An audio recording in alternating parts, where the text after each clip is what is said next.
Vamos iniciar a aula 2 do nosso estudo bíblico da Bíblia toda. Para quem não assistiu a aula número 1, aqui na descrição desse vídeo vai ter um link para a primeira aula e depois você pode retornar aqui para a aula número 2. Abordamos então o livro de Gênesis, cujo autor é Moisés, tem 50 capítulos e o tema principal é a criação e queda do homem. De uma maneira bem sucinta, nessa aula número 2, nós vamos estudar os céus antes da criação, a história da criação, a criação do homem e da mulher e vamos abordar um outro assunto. A história judaica de Lilith, uma suposta primeira esposa de Adão antes da Eva. Conforme explicado na aula número 1, nós vamos obedecer aqueles degraus de ascensão para os nossos estudos. Então, no degrau número 5, diz que nós vamos estudar a Bíblia na sua totalidade. Portanto, nós vamos estudar o livro de Gênesis, mas vamos sim pincelar outras palavras, outros versículos de outros livros para que nós possamos entender Gênesis. Vamos então entender o que aconteceu antes do início. Antes da criação, o Deus Trino já existia, então já era constituído de Pai, Filho e Espírito Santo. Isso é provado para nós num versículo muito conhecido. João, capítulo 1, do versículo 1 até o 4, nos fala: no princípio era o Verbo, e o Verbo estava com Deus, e o Verbo era Deus. Ele estava no princípio com Deus, todas as coisas foram feitas por ele, e sem ele, nada do que foi feito se fez. Isso nos faz compreender que Jesus já existia, ele já existe no momento que antecede a criação, ou seja, nos céus ele já habitava. Jesus não veio somente no Novo Testamento, ele encarnou no Novo Testamento, mas ele já era Deus, já é Deus antes mesmo da criação. O profeta Isaías teve uma visão no ano em que morreu o rei Uzias, e ele disse: eu vi também ao meu Senhor assentado sobre um alto, sublime trono, e o seu séquito enchia o templo. Séquito é uma comitiva de honra. Serafins, no versículo 2, serafins estavam por cima dele, e cada um tinha 6 asas. Com 2 cobriam seus rostos, com 2 cobriam seus pés, e com 2 voavam. Já antes da criação existia um céu, com um trono, e também com seres celestiais servindo ao nosso Senhor. No livro de Ezequiel, no capítulo 28, o profeta levanta uma lamentação contra o rei Tiro. Do versículo 13 até o 15, Ezequiel descreve o inimigo de Deus, um anjo desertor. Apesar da lamentação ser levantada para o rei Tiro, nós sabemos que o que opera, a raiz da maldade, não é proveniente exatamente do homem, e sim proveniente da raiz de todos os males, que é a iniquidade encontrada num ser celestial. A indagação de Ezequiel, ao se dirigir a Tiro, era a ninguém mais que o querubim ungido, traidor. Em Ezequiel 28, a partir do 13, diz assim: estiveste no Éden, jardim de Deus, de toda pedra preciosa era a tua cobertura, sardônia, topázio, diamante, turquesa, ônix, jaspe, safira, carbúnculo, esmeralda e ouro. Em ti se faziam os teus tambores e os teus pífaros, no dia em que foste criado foram preparados. Como esse versículo cita alguns instrumentos musicais como tambores e pífaros, muitos estudiosos costumam dizer que o inimigo, Lúcifer, ele era também o querubim da musicalidade, mas a Bíblia não dá exatidão quanto a esse fato. Continuando no verso 14, tu eras o querubim ungido para cobrir, e te estabeleci no monte santo de Deus. No monte santo de Deus estavas, no meio das pedras afogueadas andavas. 15.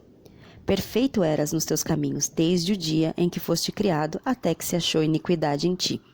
Em Isaías 14, do 12 até o 14, diz assim: como caíste desde o céu, ó estrela da manhã, filha da alva, como foste derrubado por terra, tu que debilitava as nações, tu que dizias no seu coração: eu subirei ao céu, acima das estrelas de Deus, exaltarei o meu trono, e no monte da congregação me assentarei aos lados do norte. Subirei sobre a altura das nuvens e serei semelhante ao Altíssimo. Esse texto imprime a soberba, a altivez, o narcisismo de se colocar ainda maior que Deus, de se sentar no trono de Deus.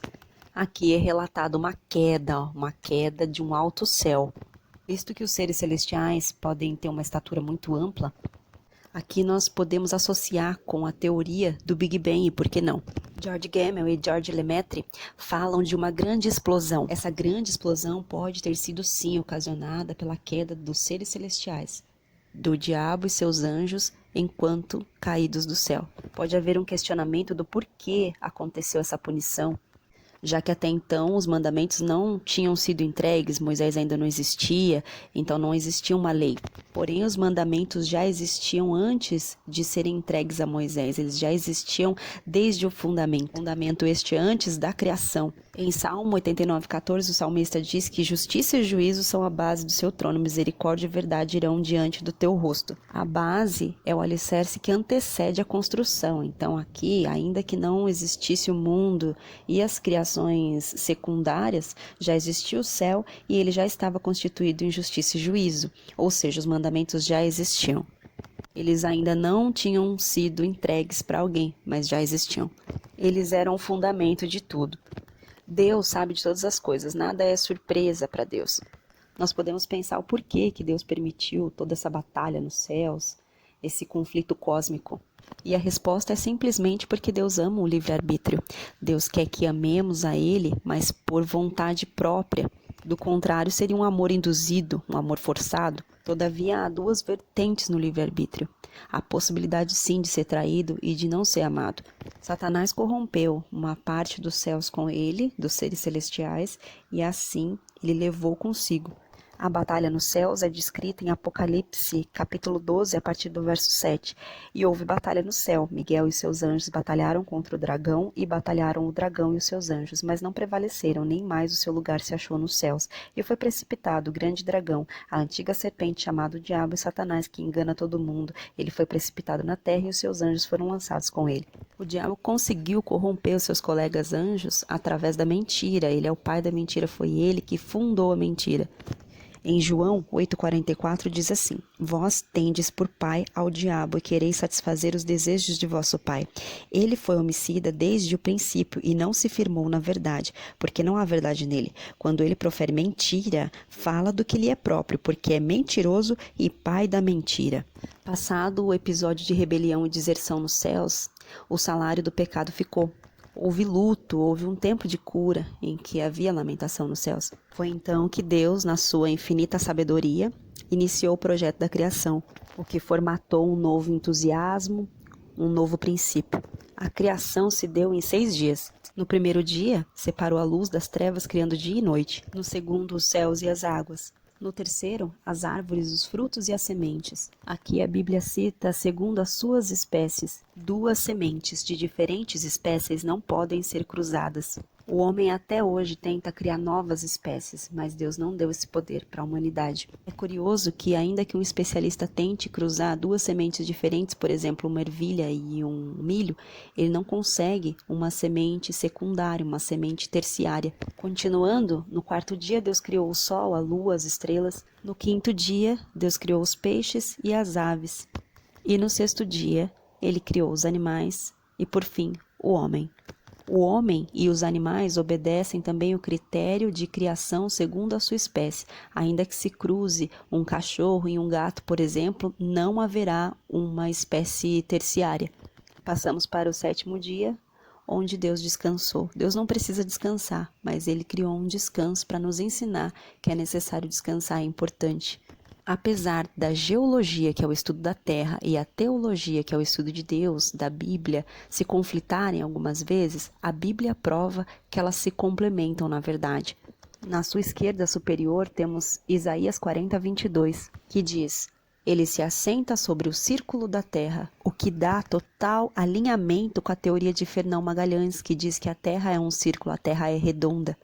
Do lado direito superior, temos Jó 22:14, que diz que Deus passeia em volta da abóbada do céu. A abóbada é uma circunferência que permeia a terra.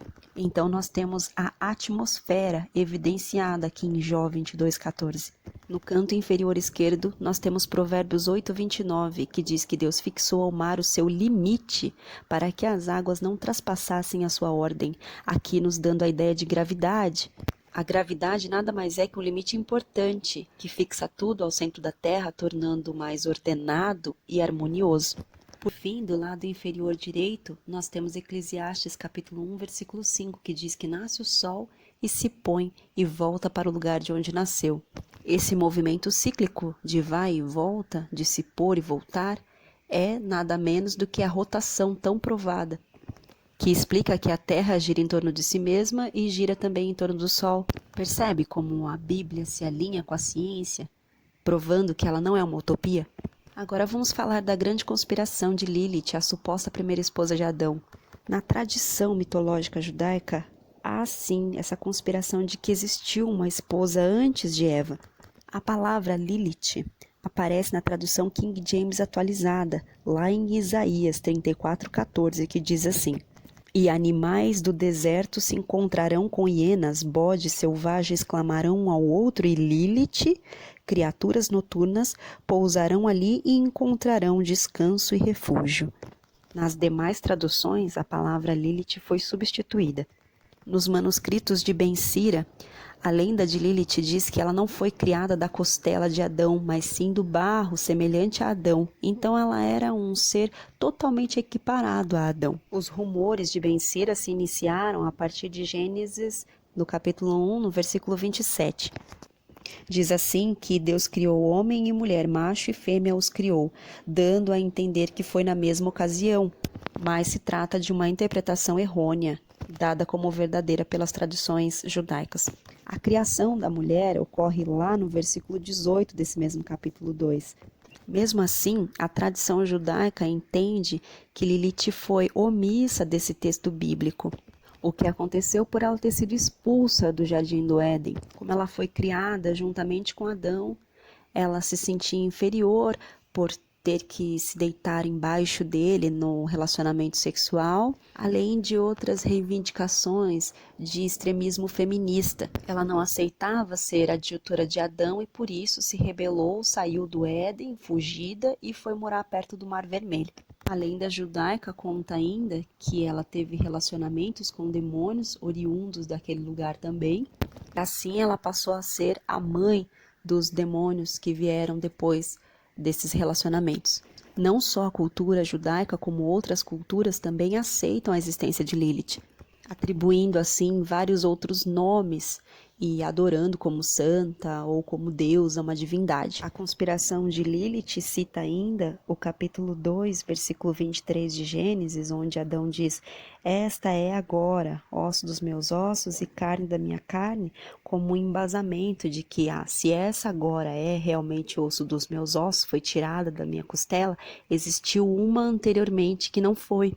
Mas nós sabemos que essa é uma teoria completamente herege, uma conspiração realmente, e uma lenda judaica que em nada pode ser tida como verdadeira. A nossa conclusão é de que ela é agnóstica, improcedente, infundada, descabida mesmo.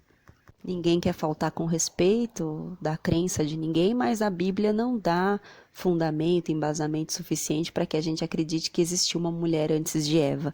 Esse foi o resumão da aula que durou mais ou menos 1h30. Encerramos a nossa aula número 2 por aqui, espero que você tenha gostado desse conteúdo. Se sim, dê um like, se inscreva no canal, ative o sininho para receber as novas aulas. Um grande abraço, que Deus te abençoe.